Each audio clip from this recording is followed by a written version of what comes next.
آپ کو بتلایا تھا تزکیہ نفس میں سب سے پہلی جو چیز ہے وہ ہے تکبر، جس کو مشائخ کہتے ہیں یہ ایٹمی گناہ ہے، ایٹمی گناہ، ایٹم بم چلتا ہے تو کچھ نہیں بچتا، اور جس کے دل میں تکبر ہے اس کا کوئی عمل نہیں بچے گا۔ حدیث مبارکہ کا مفہوم ہے جس کے دل میں رائی کے دانے کے برابر بھی تکبر ہے، جنت میں جانا تو دور کی بات ہے، وہ خوشبو بھی نہیں سونگھے گا۔ اب رائی کا دانہ کیا ہے؟ ایک سرسوں کا دانہ ہے۔ اب تکبر کی آگے قسمیں ہیں، کس کس چیز کا تکبر ہے؟ کسی کو دولت کا تکبر ہے، کسی کو اپنے حسن کا تکبر ہے، کسی کو اپنی برادری کا تکبر ہے، پارٹی کا تکبر ہے، کسی کو علم کا تکبر ہے، اور بعضوں کو اپنے عمل کا تکبر ہے۔ یہ تکبر کی ساری قسمیں ہیں۔ حضرت شیخ سعدی رحمۃ اللہ علیہ بیٹے کو لے کر تہجد کی نماز پڑھنے کے لیے گئے تو بیٹا کہنے لگا ابا جان ہم کتنے اچھے ہیں، تہجد پڑھ رہے ہیں، اور لوگ کتنے برے ہیں جو سوئے پڑے ہیں۔ ہیں جی، تو آپ نے کیا فرمایا؟ بیٹا تو نے یہ تہجد پڑھ کے وہ ثواب نہیں کمایا جو تو نے لوگوں کی برائی کر کے گناہ کما لیا ہے۔ سمجھ آئی نا بات؟ کہ آج ذرا سا ہم کوئی عبادت کر لیتے ہیں، نفل پڑھ لیتے ہیں تو شیطان اس چکر میں ڈال تو بڑا نیک ہے جی، بڑا جناب تو نے کام کیا ہے، اور لوگوں کی حقارت دل میں ڈالتا ہے کہ یہ تو جناب سوئے پڑے ہیں، یہ تو دنیا دار ہیں، یہ ایسے ہیں۔ آپ کو کیا علم کہ ان کا کون سا کوئی ایسا عمل خدا کے دربار میں قبول ہو گیا جس پہ ان کی بخشش کا فیصلہ بہت پہلے ہو چکا ہو؟ سمجھ آئی کہ نہیں؟ تو اس لیے وہ بہادر شاہ ظفر نے کیا کہا تھا؟ رہے دیکھتے اوروں کے عیب و ہنر، نہ تھی اپنے گناہوں پہ نظر، پڑی جب اپنے گناہوں پہ نظر تو دنیا میں کوئی بھی گناہ گار نہ رہا۔ سمجھ گئے کہ نہیں؟ ہم اوروں کے عیب دیکھتے پھرتے ہیں، ہم اپنے عیب دیکھیں، اپنا آپ جھانکیں۔ تو یہ تکبر کی بڑی قسمیں ہیں جی۔ قرآن پاک میں فرمایا نا قد افلح من زکا، قد افلح من تزکا، دو جگہ پر آیا ہے جی۔ کامیاب ہو گیا جس نے تزکیہ کر لیا۔ اب وہ تزکیہ کس چیز کا ہے؟ یہی تزکیہ ہے جو مشائخ کے ہاں، اللہ والوں کے ہاں، ان کی صحبت میں جس کا تزکیہ ہوتا ہے کہ وہ ہے سب سے پہلے تکبر کا تزکیہ ہو جائے، اپنے اندر سے نکل جائے میں اپنی۔ سمجھ آئی کہ نہیں؟ اب بظاہر ہمارے ہاں بہت سارے لوگ الفاظ بولتے ہیں، بندہ گناہ گار، حقیر، فقیر، یہ سب لفظی باتیں ہیں جی۔ میں نے ایک مرتبہ علماء کے اندر بیان تھا، میں کہا ہم اکثر جب دستخط کرتے ہیں تو فقیر، فقور بہت کچھ لکھ دیتے ہیں۔ میں نے کہا یہ لکھنے کی حد تک ہے، اندر اپنے دل میں اپنے آپ کو جو ہے نا کوئی ابن تیمیہ سے کم نہیں سمجھتے۔ سمجھ آئی کہ نہیں؟ اپنے آپ کو سمجھتے ہیں جی بڑے ہم علم والے ہیں، ہم فلاں ہیں، ہم فلاں ہیں۔ تو میں نے کہا یہی تو تکبر، اور تکبر کس چیز کا نام ہے؟ کسی ہاتھی کا نام تھوڑی ہے۔ اپنی صفات کی نفی کرنا یہ عاجزی ہے۔ آج تو ہم اپنی صفات بیان کرتے ہیں جی، اور دل میں ہے جی ان لوگوں کو ہمارے مقام کا ہی پتہ نہیں ہے، ہم جتنے زمین پر ہیں اس سے دگنے تو زمین سے اندر ہیں ہم، بھائی ہمارے مقام کو نہیں جانتے۔ تو یہی تو تکبر ہے۔ تو اپنی صفات کی نفی کرنا کمال ہے۔ سمجھ گئے کہ نہیں؟ حضور علیہ الصلوۃ والسلام کتنے بڑے ہیں، لیکن جب دعا مانگ رہے ہیں حدیث مبارکہ کے الفاظ کیا ہیں؟ ان عبدک الضعیف، یا اللہ میں تیرا کمزور سا بندہ ہوں۔ سمجھ آ رہی ہے بات کہ نہیں؟ تو آج تو ہم بتاتے ہیں جناب ایسا ویسا، علامہ فلامہ پجامہ، پتہ نہیں کیا کیا القاب۔ حضرات صحابہ کرام کے ناموں کو آپ دیکھ لیں، کوئی القاب نہیں ہے، کچھ بھی نہیں ہے، اور ہمارے ناموں کے ساتھ میں کہتا ہوں اتنی القاب کی لسٹ ہے، پڑھنے والا بھی اشتہار پہ حیران ہو جاتا ہے کہ حضرت کون سے ہیں، یہ پتہ نہیں اتنے سارے، یہ کیا چیز ہے۔ ٹھیک ہے نا؟ تو اصل چیز ہے اندر سے سب سے پہلی جو صفائی وہ کس چیز کی ہے؟ تکبر کی۔ نہ وہ علم کا ہو، نہ عمل کا ہو، نہ دولت کا ہو، نہ کسی چیز کا تکبر نہیں ہونا چاہیے اندر۔ ہاں جی، عاجزی ہو اپنے اندر۔ اب تکبر کی پھر آگے اقسام ہیں، اور بھی بہت ساری قسمیں ہیں۔ دیکھو کسی بندے کا ایک لمحے میں تھوڑی پتہ چلتا ہے کہ اس کے اندر تکبر ہے یا نہیں ہے۔ ہیں جی، بہت سارے لوگ دین کے کاموں میں لگے ہوئے ہیں لیکن پرلے درجے کے متکبر انسان ہیں، وہ کسی کو اپنے برابر کا بھی نہیں سمجھتے۔ ہیں جی، کسی کے ساتھ وہ بیٹھنے کے لیے بھی تیار نہیں ہیں۔ حضرت مولانا مفتی محمد شفیع صاحب رحمۃ اللہ علیہ، ان کے ایک بیٹے تھے ذکی کیفی مرحوم، وہ کراچی سے یہاں لاہور آ کر انہوں نے ادارہ اسلامیات یہ بنایا کتابیں چھاپنے کا۔ تو حضرت نے خط لکھا، فرمایا بیٹا یہاں لاہور میں کسی اللہ والے کے پاس آنا جانا شروع کر دو۔ ہیں جی، حضرت تھانوی رحمۃ اللہ علیہ فرماتے ہیں اگر پیر بنانے کا ذوق نہیں تو چلو کم از کم کسی اللہ والے کو اپنا مشیر بنا لو، تاکہ تمہارے نیک کاموں میں ایک نیک مشورہ بھی شامل ہو جائے۔ ضروری نہیں ہے کہ بیعت ہونا ہی واجب ہے، فرمایا کہ بیعت ہونا سنت ہے، نہیں ہے مناسب نہ ہو کسی سے بیعت، لیکن کم از کم کسی اللہ والے کو اپنا مشیر تو بنا لو تاکہ اچھا مشورہ تمہیں مل جائے۔ تو حضرت نے فرمایا بھی تم لاہور میں رہتے ہو تو کسی اللہ والے کی مجلس میں آنا جانا شروع کر دو، اب انہوں نے وہی روایتی جواب دیا جو آج کل ہمارے پاس ہے، باجی نماز روزہ کافی ہے، تو ویسے میں نے دیکھا بہت سے لوگوں کو ہے، تو مجھے تو کوئی ایسا نظر ہی نہیں آیا۔ حضرت نے فرمایا استغفر اللہ استغفر اللہ 3 مرتبہ پڑھ کے پھر لکھا بیٹا کہ اصلاح کی نیت سے اگر کسی مؤذن کے پاس بھی بیٹھو گے تو تمہیں اس کا فائدہ ہو جائے گا۔ ہاں جی، اس کا مطلب یہ کہ اپنے آپ کو اتنا بڑا سمجھ لیا ہے کہ میرے برابر یہاں ہے ہی کوئی نہیں۔ فرمایا یہی تو تکبر ہے، اسی سے تو منع کر رہا ہوں۔ آپ مفتی اعظم پاکستان تھے، ہیں جی، تو نماز کے بعد ایک تبلیغی ساتھ بند کر دو، بند، فون نہیں سننا یہاں پر، بند کر دیں، بالکل سائلنٹ پہ لگا دیں یا بند کر دیں۔ یہ تربیت گاہ ہے، یہاں پر تو ڈانٹ ڈپٹ ساتھ ساتھ ہے، ہاں جی، تو آپ ہمارے مہمان ہیں، ہم آپ کا احترام کرتے ہیں، لیکن شیڈول اور جو قانون ہے وہ وہی رہے گا، یہاں فون نہیں سننا۔ حضرت مولانا مفتی شفیع صاحب رحمۃ اللہ علیہ، اب ایک تبلیغی ساتھی بیان کر رہا ہے، وہ بیچارہ عالم بھی نہیں، کوئی حضرت بیٹھے بڑے مست ہو کے سن رہے ہیں۔ کسی نے کہا حضرت آپ مفتی اعظم پاکستان ہیں اور آپ اس ایک جاہل کی تقریر سن رہے ہیں بیٹھے، تو یہ کیا؟ حضرت نے کیا بات فرمائی؟ فرمایا مجھے بھی پتہ ہے یہ عالم نہیں ہے، جماعت کے ساتھ آیا ابھی پہلی مرتبہ ہے، ٹوٹی پھوٹی باتیں کر رہا ہے، مگر میں اس نیت سے بیٹھ گیا ہوں شاید اللہ اس کی زبان سے کوئی ایسی بات نکلوا دے، میں اس پہ عمل کر لوں، میری بخشش کا ذریعہ بن جائے۔ اب یہ ہے ایک مٹے ہوئے انسان کی علامت، ہیں جی۔ ہم مولوی لوگ تو صرف تقریریں کرنے کے لیے، واز کرنے کے لیے پیدا ہوئے ہیں، سننے کے لیے تو ہوئے ہی نہیں۔ تقریر کر کے اسٹیج سے بس نہیں چلتا کہ ہم کلا بازی لگا کے وہاں سے بھاگ جائیں کہ ہمیں کسی کو کوئی بات سننی نہ پڑے۔ کیوں جی ایسے کو میں بھی جاتا ہوں جلسوں میں، یہی ہوتا ہے جی، ہمیں کسی کی سننی نہ پڑے، بس ہم صرف سنا کے آ جائیں۔ کیوں؟ ہم سننا چاہتے ہی نہیں ہیں، ہم سمجھتے ہیں بس ہم چما دیگرے نیس، ہمارے جیسا اور کوئی ہے ہی نہیں جو ہم بیان کر رہے ہیں جو کر رہے ہیں، تو یہ نہیں ہونا چاہیے۔ تو بات دور نکل گئی۔ تکبر کی کئی قسمیں ہیں، یہ تو پھر پتہ چلتا ہے کہ کون سی قسم لگی ہوئی ہے۔ اگر کوئی بھی قسم ہے یاد رکھو سوائے ہلاکت کے اور کچھ بھی نہیں ہے۔ جو اللہ کے محبوب نے فرما دیا کہ متکبر انسان جنت میں جانا تو دور کی بات ہے، وہ تو فرمایا خوشبو بھی نہیں سونگھ پائے گا۔ یہ اتنا بڑا ایٹمی گناہ ہے، جس طرح ایٹم بم چلتا ہے کچھ نہیں بچتا، جس انسان کو تکبر کی بیماری لگ گئی اس کا کوئی عمل نہیں بچے گا۔ اب تکبر کے بعد آ گیا حسد، جو اسی سے ایک برانچ نکلی ہے، ہیں جی، یہ اسی کی برانچ ہے، شاخ ہے اس کی، حسد کی۔ اس کو کیوں ملا؟ کیسے ملا؟ کہاں سے ملا؟ مجھے ملنا چاہیے تھا۔ اور سب سے برا تکبر یہ ہوتا ہے مجھے ملے یا نہ ملے مگر اس کے پاس نہ رہے، سب سے برا تکبر ہے، سب سے برا حسد ہے۔ اب حدیث مبارکہ کا مفہوم ہے کہ حسد نیکیوں کو ایسے جلا کے رکھ دیتا ہے جیسے آگ سوکھی لکڑی کو جلا کے رکھ دیتی ہے، گھاس کو جلا دیتی ہے۔ تو وہ نیکیاں جو ہیں وہ کافروں کی جلتی ہیں، وہ بھی ہماری مسلمانوں کی جلتی ہیں، دینداروں کی جلتی ہیں۔ آج ہمیں حسد لگا ہوا ہے، حسد پڑا ہوا ہے، ٹانگیں کھینچنے پہ لگے ہوئے ہیں۔ حکیم الامت حضرت مولانا اشرف علی تھانوی رحمۃ اللہ علیہ فرمایا کرتے تھے دینی کاموں میں ایک دوسرے کے رفیق بنو، فریق نہ بنو۔ ہم تو ایک لمحے میں فریق بن جاتے ہیں، وہ مسجد بن گئی، بیٹھے جناب فتوے دیں گے، یہ تو مسجد زرار ہے جی، استغفر اللہ، بھی اللہ کا گھر بنا ہے، تم خوش ہو جاؤ کہ چلو یار کوئی 2 نمازی یہ بھی بنائے گا، کوئی محلے میں کوشش کرے گا، کوئی 2-4 لوگ جوڑ لے گا، مدرسہ بن گیا، ہم جناب فوراً اللہ جی بس جی وہ تو ایسے ہی ہے جی، روٹیاں مانگنے کے لیے بن گیا، وہ تو فیکٹری لگا لی فلاں۔ بھائی خدا کے بندو، کچھ تمہارا کام وہ بھی کرے گا، کچھ 4 بچے اس کے پاس پڑھیں گے، ہیں جی، کوئی اس کا بھی ذہن بنے گا، کوئی قرآن کے حافظ بن جائیں گے، تو تمہیں تو خوش ہونا چاہیے تھا، ہیں جی، کہ چلو یار کوئی کام اور بڑھ گیا ہمارا جی۔ اسی طرح آپ کسی ایک دینی لائن کے ساتھ وابستہ ہیں، آپ کی مناسبت اس سے ہے، آپ اس میں کام کریں، اور جو باقی کام کرنے والے ان کی نفی نہ کریں، ٹھیک ہے نا۔ آپ کو مناسبت نہیں ہے تو کوئی بات نہیں، میں نے آج جمعہ کی نشست میں بھی بتایا تھا، کوئی مجاہدین ہے ہمارے لیے قابل احترام ہے، تبلیغ والے ہمارے لیے قابل احترام ہے، سیاست کے میدانوں میں ایوانوں میں جو کلمہ حق صدائے حق بلند کی ہمارے لیے قابل احترام ہے، ہیں جی۔ اور اسی طرح مدارس والے ہیں، ہاں جی، مذہبی جماعتوں والے، جتنے لوگ سب قابل احترام ہیں۔ آپ کو جس لائن سے مناسبت ہے آپ اس میں کھل کے کام کریں، لیکن دوسری کسی لائن کی مخالفت نہ کریں، کسی کے راستے میں روڑے نہ اٹکائیں، پتہ نہیں ان کا کام کتنا مقبول ہے، ہاں جی، وہ کتنے خلوص سے لگے ہوئے ہیں۔ آپ ان کے ساتھ کوئی معاونت کر سکتے ہیں کریں، نہیں کر سکتے تو مخالفت نہ کریں، رکاوٹ پیدا نہ کریں وہاں پر۔ تو جس کے ساتھ جس کام سے آپ کو مناسبت ہے آپ وہ کام کریں۔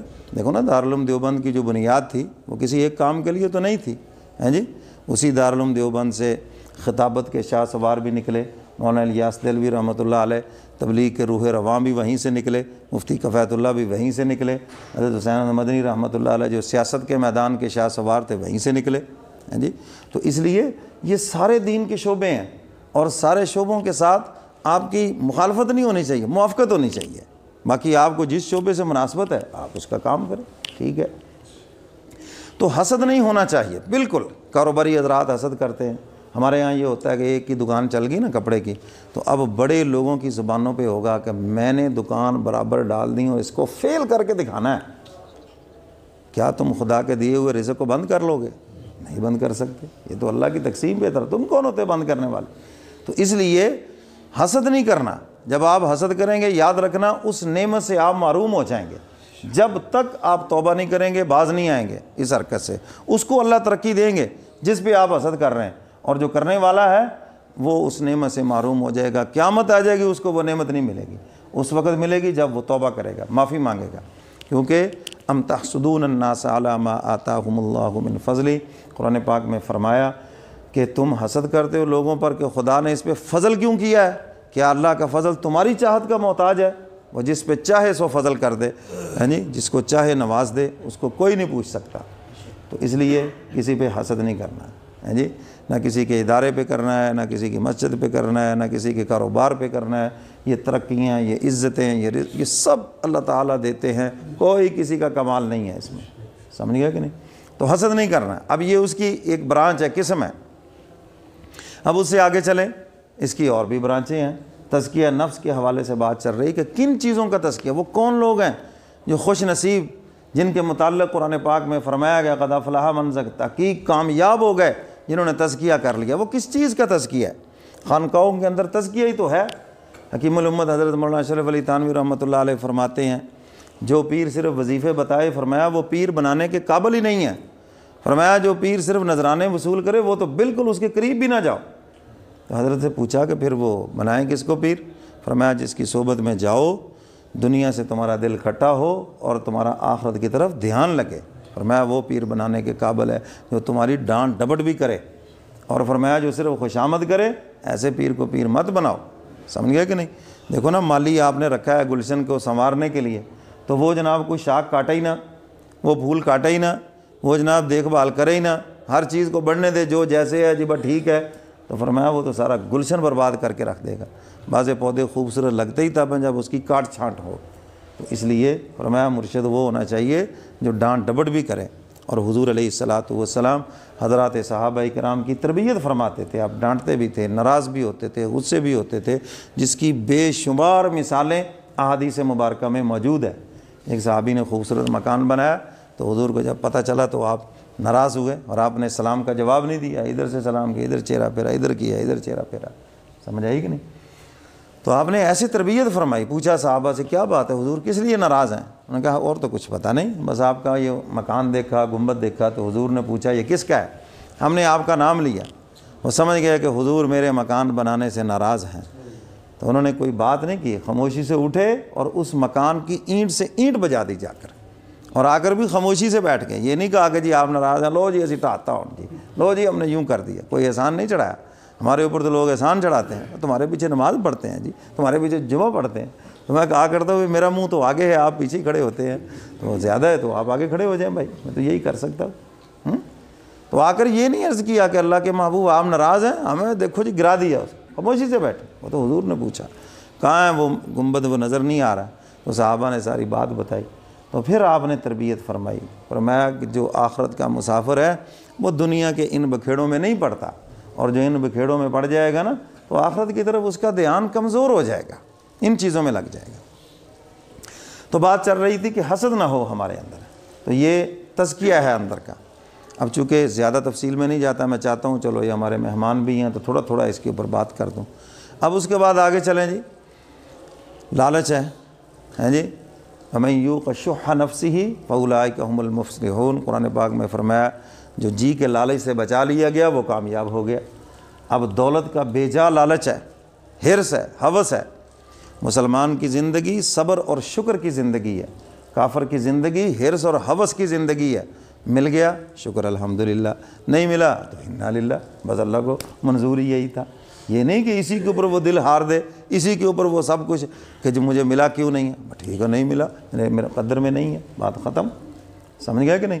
تو یہ لالچ آج طبیعتوں میں ہے بہت زیادہ، ایسے رالیں ٹپک رہی ہیں، دیندار لوگ ہیں، افسوس ہوتا ہے بیٹھے ہوئے ساتھ والا مکان ہاتھ سے نکل گیا، ہوئے آگے والی دکان نکل گئی، ہوئے جب ہم نے یوں کیا تھا تو یہ سب میدان پڑے تھے، ہو یہ سب یوں کر لیتے، ہو یہ کیا ہو گیا؟ سورہ حدید میں کیا فرمایا؟ لِكَيْ لَا تَأْسَوْا عَلَىٰ مَا فَاتَكُمْ وَلَا تَفْرَحُوا بِمَا آتَاكُمْ، فرمایا اگر کوئی نعمت مل جائے نا، اوقات سے باہر نہ ہونا، یہ ہم نے تمہارے مقدر میں لکھی ہے، اور کوئی چیز تمہارے ہاتھ سے نکل جائے تو زیادہ افسردہ بھی نہ ہونا، کیونکہ ہم نے یہ تمہارے مقدر میں لکھی نہیں ہے۔ حدیث مبارکہ میں اس کی وضاحت موجود ہے، ماں کے پیٹ میں بچہ ہے نا، تو فرمایا کہ تختی یہ گلے میں ہے، لکھ دیا جاتا ہے یہ رزق ملے گا، یہ ہوگا، اتنی زندگی ہوگی، اتنے سانس، فلاں فلاں، یہ تو سب کچھ لکھا ہوا ہے، عمر کے کس حصے میں کون سی بیماری لگے گی، عمر کے کس حصے میں کون سا نفع ملے گا، یہ تو سب لکھا ہوا ہے، ایک طے شدہ امر ہے۔ تو ہمارے لیے تو حکم ہے جائز طریقے سے بس کوشش کرو، جو مل جائے تو شکر الحمدللہ، جو نہیں ملا تو انا للہ و اللہ کو منظور ہی نہیں تھا۔ تو یہ ہے ایک مسلمان کی زندگی۔ میرے حضرت، میرے پیر و مرشد الحاج صوفی اقبال قریشی صاحب نور اللہ مرقدہ فرمایا کرتے تھے، فرمایا ہم اور گناہوں سے تو توبہ کرتے ہیں لیکن دنیا کی محبت سے توبہ بھی نہیں کرتے، یہ گناہ کبیرہ ساتھ لے کر جاتے ہیں۔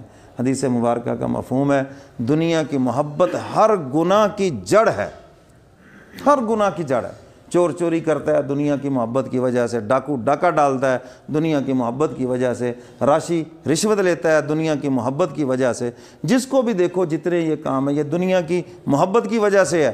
تو فرمایا ہم اور گناہوں سے توبہ کرتے ہیں، نہ اس کو گناہ سمجھتے ہیں اور نہ اس سے توبہ کرتے ہیں، اور اس جرم کو اسی طرح لے کے ہم دنیا سے جاتے ہیں۔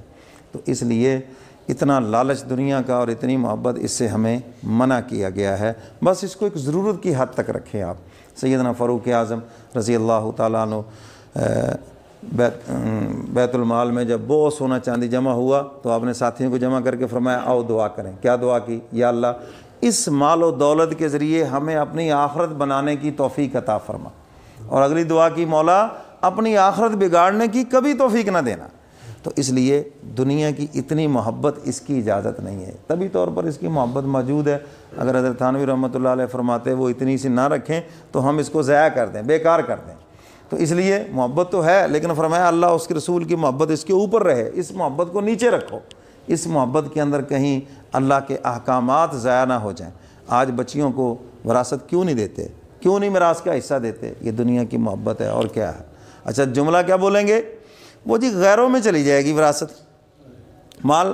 اچھا تمہارے نزدیک بچی جو ہے وہ غیر اہم ہے، وہ غیروں کو دے رہے ہو، اور مال کی اور پیسے کی اور جائیداد کی اہمیت اپنی اولاد سے اس بچی سے بھی زیادہ ہے کہ وہ غیروں میں کیوں چلی جائے؟ استغفر اللہ، ذہنیت دیکھو کیسی ہے۔ بچی غیروں میں دے رہے ہیں، ٹھیک ہے جی، جائیداد کیوں نہیں دے رہے جی؟ وہ جی غیروں میں چلی جائے گی۔ یہ بچی تم نے غیروں میں دے دی ہے تو جو اس کا حصہ اللہ نے مقرر کیا ہے، یوصیکم اللہ فی اولادکم للذکر مثل حظ الانثیین، یہ ہم نے تھوڑی مقرر کیا، تو اللہ نے مقرر کیا جو ان کا حصہ ہے تو بھائی وہ دو ان کو۔ تو دنیا کی محبت کی وجہ سے اب ہم وہ حصہ نہیں دیتے تو اللہ کے ہاں مجرم ہے۔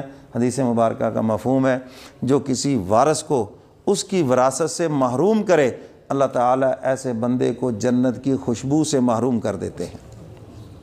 اب دیکھو یہاں نمازیں بھی پڑھ رہے ہیں، مولویوں کے ساتھ بیٹھے ہوئے ہیں، مرید بھی ہیں کسی نہ کسی کے، جی دینی مجلسوں میں بھی بیٹھتے ہیں، لیکن وراثت میں حصہ بہنوں کو نہیں دے رہے، بیٹیوں کو نہیں دے رہے۔ بھئی یہ حصہ تو اللہ نے مقرر کیا ہے۔ تو یہ دنیا کی محبت ہے جو سارے گناہوں کی جڑ بنی ہوئی ہے، تو ہم اسے توبہ بھی نہیں کرتے اور اس کو چھوڑتے بھی نہیں ہیں۔ زکوٰۃ نہیں دیتے، کیوں نہیں دیتے؟ دنیا کی محبت ہے۔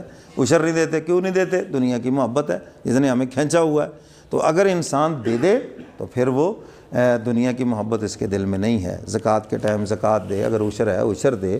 جہاں بھی بیٹیوں کو وراثت کا معاملہ ہے، بہنوں کی وراثت کا معاملہ، وہ کہے جی اللہ نے ان کا حصہ مقرر کیا، میں کون ہوتا ہوں؟ ہمارے یہاں ایک ڈرامہ چلتا ہے جی معاف کرا لیا جی ہم نے، معاف کرا لیا۔ یہ کیا طریقہ معاف کرانے کا ہے؟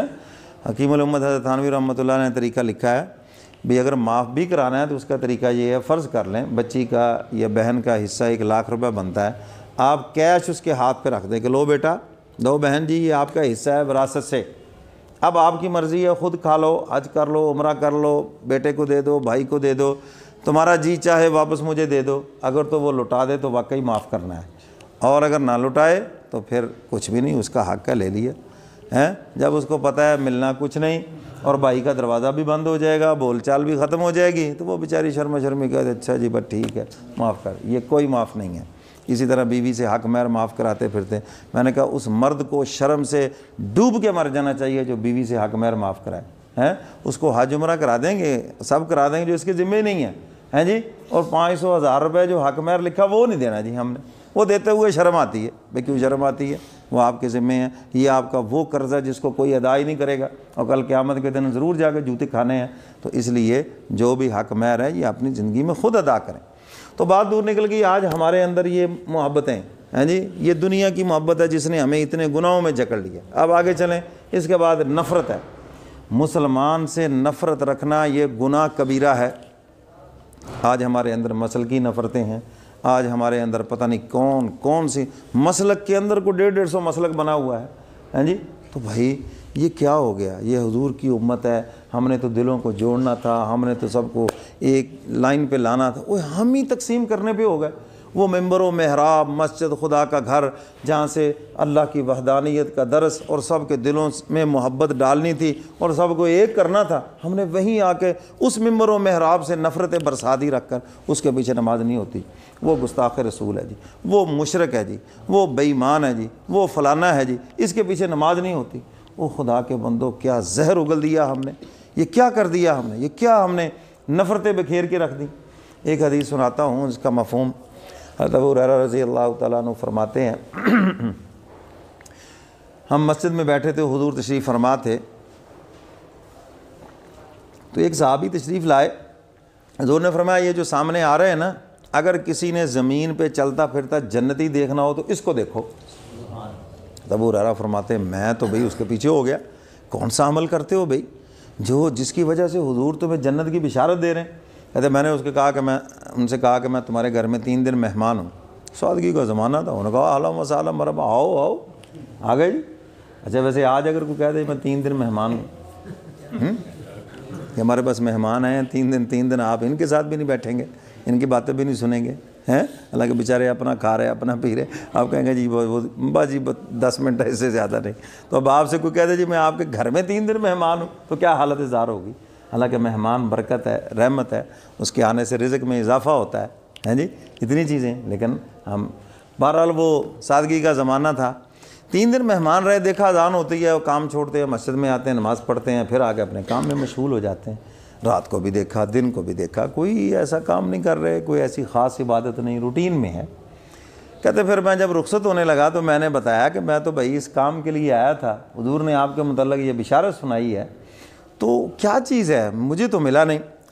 اب انہوں نے وہ بات فرمائی، مسکرائے، انہوں نے کہا سن ابو ہریرہ، میرا دل ہر مسلمان کے لیے صاف ہے، کوئی کسی کے لیے میل نہیں ہے، یہ میرا عمل اللہ کو اتنا پسند ہے کہ اپنے محبوب کی زبان مبارک سے میرے لیے جنت کا سرٹیفکیٹ عطا کیا ہے، یہ ہے وہ عمل۔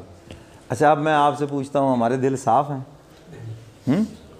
اچھا وہ کیا جملے بولتے ہیں، کوئی نہیں جی انتظار کرو ذرا، داڑھ تھلے آن دے پھر دساں گے انہوں، ٹائم آن دے ذرا، ٹائم آن دے، یہ صاف دل کی باتیں ہیں، کر رہے ہیں نا انتظار کہ اس کا کوئی دھڑن تختہ ہو، اس کا کوئی نقصان ہو، پھر ہم جناب تالیاں بجائیں اور پھر ہم تماشا کریں، پھر ہم ہاں اب بتاؤ جی، یہ صاف دل کی باتیں ہیں۔ ذرا داڑھ کے نیچے آنے دو، ذرا موقع آنے دو، ذرا ٹائم آنے دو، پھر ان کو بتائیں گے، پھر یہ کریں گے۔ تو بھائی یہ مزاج بناؤ، رات گئی بات گئی۔ اللہ تعالیٰ نے جب اپنے پیاروں کی قرآن پاک میں شان بیان فرمائی تو اس میں ایک بات فرمائی، والکاظمین الغیظ والعافین عن الناس، فرمایا وہ غصے کو پینے والے ہیں اور لوگوں کو معاف کرنے والے ہیں۔ یہ اللہ نے اپنے پیاروں کی شان بیان کی ہے۔ کیا وہ خدا کے پیارے ہیں جن کی شان، جن کی صفات خود اللہ رب العزت بیان فرما رہے ہیں؟ کیسے وہ خوش نصیب لوگ ہیں۔ اللہ فرماتے ہیں یہ میرا کام ہے لوگوں کو معاف کرنا، اور جو لوگوں کے قصور معاف کریں تو مجھے وہ بہت پیارے لگتے ہیں۔ غصے کو آج تو ہم غصہ نکالتے ہیں نا جی، غصہ آ جاؤ ہٹ جاؤ پیچھے، یہ کر دوں گا وہ کر دوں گا، تو انہی چیزوں کا بھائی تزکیہ ہے، سمجھ گئے کہ نہیں؟ تو نفرت اندر سے نکل جائے، کسی بھی مسلمان کی نفرت نہیں ہونی چاہیے، چاہے وہ کسی بھی مسلک کا ہے۔ حضرت تھانوی رحمۃ اللہ علیہ کا اسلوب اپنا لو، اپنا مسلک چھوڑو نہیں اور کسی کے مسلک کو چھیڑو نہیں، اپنا مسلک چھوڑو نہیں، پکے رہو، اور کسی کے مسئلوں کو چھیڑو نہیں۔ میں کہا بس ٹھیک ہے جی، سب دین کے کام ہیں، آپ جس پہ چل رہے ہیں ماشاءاللہ ٹھیک ہے، پیار محبت سے ان کو جوڑیں، بات سمجھائیں، اللہ تعالیٰ دلوں میں ڈال دیں گے تو وہ ہر چیز اختیار کر لے گا، آپ کے ساتھ ہو جائے گا۔ تو نفرتیں نہ پھیلاؤ، ایک مسلمان کی نفرت دل میں رکھنا یہ گناہ کبیرہ ہے۔ آج رشتہ داروں کی نفرت ہے، آج دوستوں کی نفرت ہے، آج پڑوسیوں کی نفرت ہے، اور ہیں پھر ہم اسلام کے ٹھیکیدار ہیں، پھر ہم پکے مومن، پکے جنتی ہیں، ہاں اپنے آپ کو سب سے بڑا جنتی سمجھتے ہیں، اس کے باوجود اپنے آپ کو پتہ نہیں کیا سے کیا کچھ سمجھتے ہیں۔ تو اس لیے کسی بھی مسلمان کی دل میں نفرت نہیں رکھنی، سمجھ گئے کہ نہیں؟ کوئی بات ہو گئی، انسان جو ہوئے نا، تو والعافین عن الناس، معاف کر دیں، اور قیامت کے دن اعلان ہوگا کہاں ہیں وہ لوگ جو میرے بندوں کو معاف کرتے تھے؟ یہ تو میری شان ہے بندوں کو معاف کرنا، وہ کہاں ہیں لوگ؟ تھوڑے سے لوگ آئیں گے، اللہ فرمائیں گے ہم نہ حساب لیں گے نہ تم سے بات کریں گے، یہ ایک ایسا عمل اور مجھے بڑا پسند ہے معاف کرنا، تم نے میرے بندوں کے قصور معاف کیے، جاؤ میں نے تم کو معاف کر دیا۔ یہ اتنا بڑا عمل ہے، آج ہم اس سے محروم ہیں جی۔ آج ہمارے دل نفرتوں سے بھرے ہوئے ہیں، قدورتوں سے بھرے ہوئے ہیں، مسل کی لحاظ سے نفرتیں، پتہ نہیں کس کس عنوان سے بات کروں۔ اب سیاسی لحاظ سے بھی ہم باتیں سن رہے تھے، اتنی نفرتیں ہمارے دلوں میں ہیں، سلام کلام سے چہرہ تک نہیں دیکھنا چاہتے ہیں جی۔ تو اس لیے یہ اندر کی بیماری ہے، اور اس بیماری سے اپنے آپ کو بچائیں۔ اب اس کے بعد غصہ ایک بیماری ہے۔ غصہ بذات خود ایک بہت بڑی نعمت ہے، کافروں پہ غصہ آنا چاہیے، اللہ اس کے رسول کے احکامات ٹوٹے تو غصہ آنا چاہیے، لیکن اپنے جذبات کے خلاف اگر کوئی بات ہو گئی ہے، حضرت کے مزاج کے خلاف کوئی بات ہو گئی ہے، تو پھر غصہ نہیں آنا چاہیے، پھر ان کو معاف کرنا چاہیے۔ سمجھ آئی نا بات؟ اور حضور علیہ الصلاۃ والسلام کے فرمان مبارک کا مفہوم ہے، پہلوان وہ نہیں جو لوگوں کو بچھاڑ دے، پہلوان تو وہ ہے جو غصے کے وقت اپنے آپ پہ قابو ڈال لے، اور یہ کمال کی چیز ہے اپنے آپ کو قابو میں ڈالنا۔ بڑے بڑے غصے والے جو ہیں نا جی، حدیث مبارکہ کا مفہوم ہے غصہ ایمان کو ایسے کڑوا کر دیتا ہے جیسے شہد کو ایلوا جی یہ کوڑ تما جیسے خراب کر کے رکھ دیتا ہے، اس کا ذائقہ ٹیسٹ خراب کر دیتا ہے۔ غصہ ایسے ایمان کو خراب کرتا ہے، اور جس کو زیادہ غصہ آتا ہے وہ شیطان کا فٹ بال ہے۔ میرے حضرت فرمایا کرتے تھے شیطان کا فٹ بال ہے جی، اور فٹ بال کو کیا کرتے ہو؟ کک لگاتے ہو گراؤنڈ کی، اس نکر پہ گیا، ادھر سے کک لگائی گراؤنڈ کی، اس نکر پہ آیا۔ میں جس کو زیادہ غصہ ہوتا ہے لوگ اس کا تماشا کرتے چھیڑتے ہیں، اس کو اس سے لڑائی کروا دی، اس سے لڑائی کروا دی، وہ اول فل منہ سے نکلوا دی ہے، ایسے ہی جاتے ہوئے کسی نے ٹچر لگا دی، وہ جناب اول فل بکنے لگا۔ تو فرمایا شیطان بھی ہنستا ہے، اس لیے اپنے غصے پہ کنٹرول کرو۔ اللہ والوں کی صحبت میں لگام چڑھائی جاتی ہے، اس نفس کو، اس غصے کو کنٹرول کیا جاتا ہے۔ حضرت تھانوی رحمۃ اللہ علیہ فرمایا کرتے تھے اپنا مرشد اس کو بناؤ جو صاحب فن ہو، فن بھی جانتا ہو ہیں جی، ان روحانی بیماریوں کو سمجھتا بھی ہو اور ان کا علاج بھی جانتا ہو، کیونکہ یہ بڑی خطرناک ہیں۔ قرآن پاک میں فرمایا نا وَذَرُوا ظَاهِرَ الْإِثْمِ وَبَاطِنَهُ، فرمایا ظاہری گناہ بھی چھوڑو اور باطنی گناہ بھی چھوڑو، اور باطنی گناہ یہی ہیں تکبر، حسد، بغض، اناد، لالچ، نفرت، ہرس، ہوس، یہ سارے کے سارے باطنی گناہ ہیں، اور ان کے چھوڑنے کا حکم ہے۔ جس طرح ظاہری گناہوں کے چھوڑنے کا حکم ہے، اسی طرح باطنی گناہوں کا بھی چھوڑنے کا حکم ہے۔ تو غصے کو کنٹرول کرو، ٹھیک ہے نا جی؟ تو یہ ضروری ہے۔ اگر آپ کو بیجا غصہ آتا ہے تو بھائی غصے کے وقت جو آپ علیہ الصلاۃ والسلام کی تعلیمات ہیں ان کو سامنے رکھو۔ حضور نے فرمایا کھڑے ہو تو بیٹھ جاؤ، بیٹھے ہو تو لیٹ جاؤ، ہیں جی، پھر بھی غصہ ٹھنڈا نہیں ہو رہا وضو کر لو، پانی پی لو، ہیں جی۔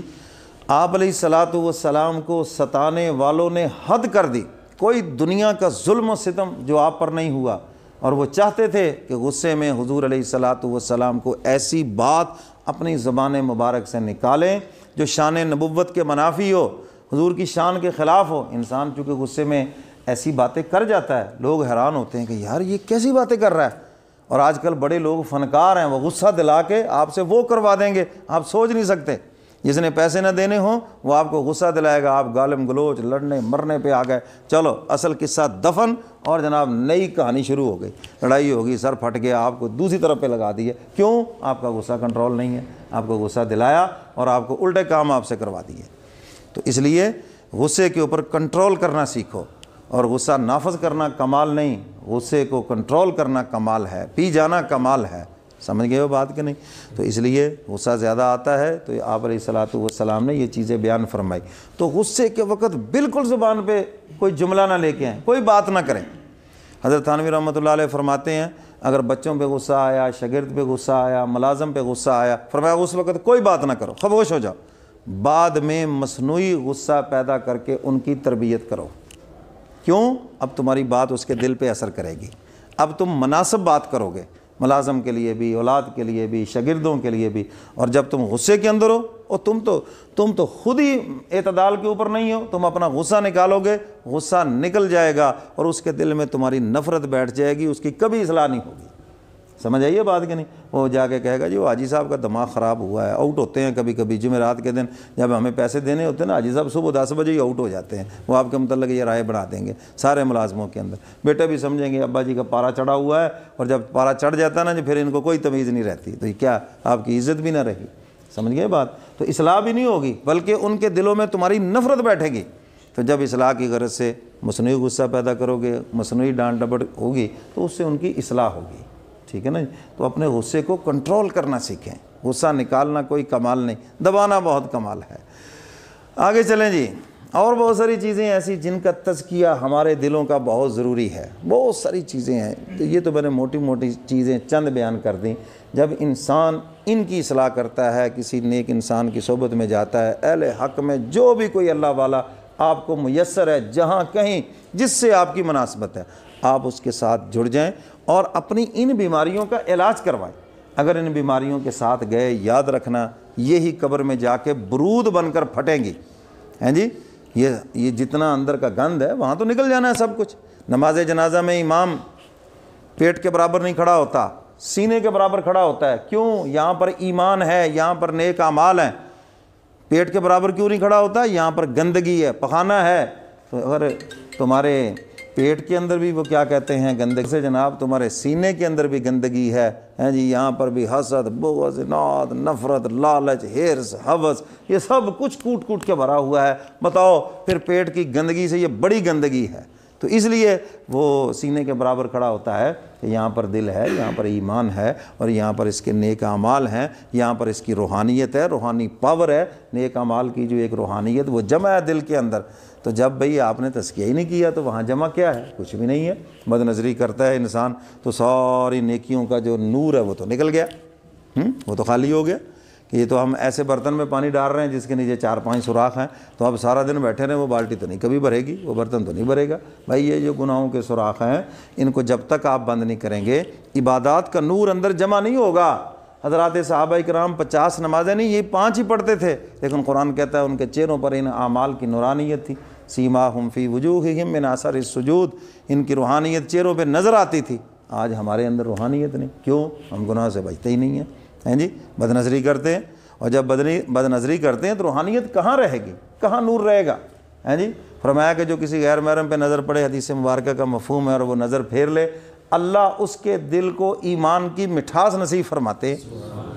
اچھا، اب جس نے کبھی نظر پھیری نہیں اس کو کیا پتہ ایمان کی مٹھاس کیا ہے، نیک اعمال کی مٹھاس کیا ہے؟ کیا ضرورت تھی ابراہیم بن ادم رحمۃ اللہ علیہ کو بادشاہ چھوڑ کر فقیری اختیار کرنے کی؟ اس لیے کہ وہ اس کی حقیقی مٹھاس کو چکھ چکے تھے۔ جی ہمیں گناہوں کے چسکے کا مزے کا پتہ ہے، ہمیں نیک اعمال کے چسکے کا اور اس کے مزے کا پتہ ہی نہیں ہے۔ اور جس وقت یہ چسکا لگ جائے، یہ ایسا چسکا ہے کہ پھر ساری دنیا کے چسکے ہلکے ہو جاتے ہیں اور اللہ کی محبت کا چسکا سب سے اوپر چلا جاتا ہے۔ والذین آمنوا اشد حبا للہ، ایمان والے سب سے زیادہ پیار بھی اللہ سے ہی کرتے ہیں۔ سمجھ آئی نا بات؟ تو بھائی عرض کرنے کا مقصد یہ ہے وہ ہمارے اندر کی بیماریاں، اگر ان کو ساتھ لے کے گئے تو یہ قبر میں برود بن کے پھٹیں گے جی، اور اگر ان کا تزکیہ کر جائیں، ان کی صفائی کر جائیں، تو یہی نور اعمال کا وہاں بکھرے گا۔ اور حدیث مبارکہ کا مفہوم ہے جہاں تک نظر جائے گی قبر اس کو کھلتی نظر آئے گی، اور ایسی خوشبوئیں پھیلیں گی کہ بعض مرتبہ پھر وہ خوشبوئیں قبر سے باہر بھی آ جاتی ہیں، اوپر والے بھی سونگھتے ہیں اس سے۔ تو یہ نیک اعمال کی خوشبو ہے، یہ اس کی روحانیت ہے۔ تو قد افلح من زکا، فرمایا کہ وہ کامیاب ہو گیا جس نے اپنا تزکیہ کیا۔ تو اس لیے میں نے آپ سے یہ پوچھا کہ تزکیہ نفس کیا چیز ہے۔ آج چونکہ اس کے اوپر ذرا تفصیلی بات ہو گئی ہے، تو آئندہ پھر میں کسی دن انشاءاللہ سوال کروں گا۔ تو ایک بات نہیں، اس نے کوئی قریب بات کی ہے، باقی سارے فعل ہیں آپ اس کے اندر۔ سمجھ گئے کہ نہیں؟ جی چلیں جی آگے۔